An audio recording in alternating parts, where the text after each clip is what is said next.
నల్లచెరువు వైఎస్ఆర్సీపీ మండల కార్యకర్తల్లో ఈరోజు ఎందుకంటే ఒక పత్రికాత్మకంగా చెప్పవలసిన ఏమన్నా ఈ వారం రోజుల క్రితము రాష్ట్ర ముఖ్యమంత్రి వైఎస్ జగన్మోహన్ రెడ్డి గారు సామాజిక న్యాయం పాటించాలనే ఉద్దేశంతో కొంతమందికి పార్టీ పదవులు ఇవ్వడం జరిగింది. అందులో భాగంగానే మన నల్లచెరువుకు మైనార్టీ జిల్లా కార్యదర్శిగా షేక్ నజీర్ గారిని నియమించడం జరిగింది. మన శాసనసభ్యులైన డాక్టర్ పివి సిద్ధారెడ్డి గారు మరియు బిఎస్ మక్బూల్ అహ్మద్ గారు, ఎందుకంటే కదిరి శాసనసభ అభ్యర్థి అయిన మక్బూల్ అహ్మద్ గారు చొరవతో ఈ పదవులు రావడం జరిగింది. అలాగే రైతు విభాగంలో మన పాలపల్లి శ్రీధర్ రెడ్డికి జనరల్ సెక్రటరీగా నియమించడం జరిగింది.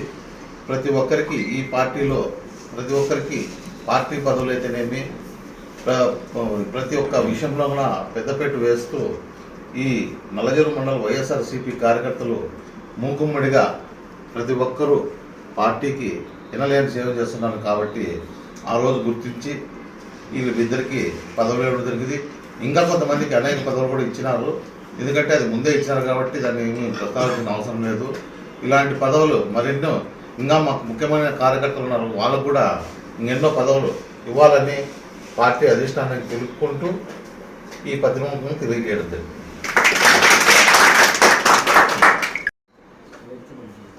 ఇక్కడికి విచ్చేసిన మండల నాయకులు దశరథ నాయుడు అన్న గారికి, శ్రీధర్ రెడ్డి గారికి, భాస్కర్ రెడ్డి అన్న గారికి, శ్రీనివాసం అన్న గారికి, హనుమంతుడి అన్న గారికి, ఎస్టీ మాపిరమ్మ గారికి, అక్బర్ గారికి, బషీర్ గారికి, కార్యకర్తలకు నరసింహారెడ్డి అన్న గారికి, ఆనంద్ రెడ్డి గారికి, దొడ్డప్ప గారికి, ఆంజనేయులు గారికి,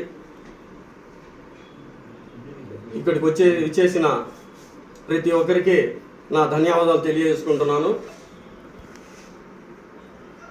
గత వారం అప్పుడు ఏవైతే పార్టీ పేర్లను మన సిద్ధారెడ్డి సార్ గారు పంపించడం జరిగింది. పార్టీకి ఎవరైతే సేవ చేశారో వాళ్ళకు కొంతమందిని గుర్తించి పంపించడం జరిగింది.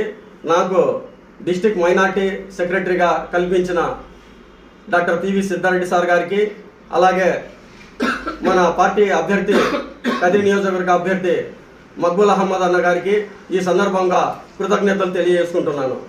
అలాగే మాకిచ్చిన ఈ బాధ్యతను ఈ పదవిని మేము ఒక బాధ్యతగా గుర్తించి నేను కానీ శ్రీధర్ రెడ్డి గారి కానీ అందరినీ కలుపుకొని పార్టీ నాయకులందరినీ కలుపుకొని పార్టీ బలోపేతానికి మా వంతు కృషి చేస్తామని తెలియజేసుకుంటూ మాకిచ్చిన ఈ అవకాశాన్ని కృతజ్ఞతలు తెలియజేసుకుంటున్నాను.